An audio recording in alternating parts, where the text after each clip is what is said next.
कृतिकाको रमाइलो दिनचर्यामा सबैलाई स्वागत छ फेरि पनि।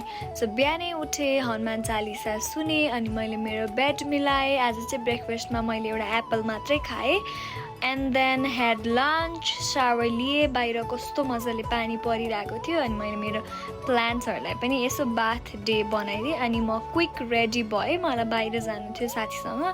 सो फिट चेक गरेँ अनि वी वेन्ट फर पानीपुरी। कस्तो ट्वाक्क पानीपुरी बनाउँछ यो टिमुरेनिर।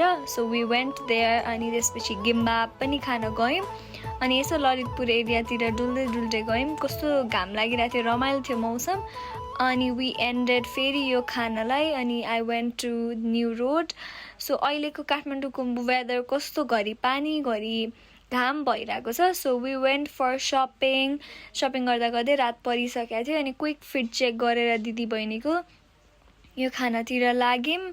अनि आफ्टर द्याट म चाहिँ घरतिर लागेँ। घर गएपछि फ्रेस भएर स्किन केयर गरेँ एन्ड देन मलाई कस्तो मुभी हेर्न मन लागिरहेको थियो अनि मैले यो मुभी हेरेँ अनि सुतेँ।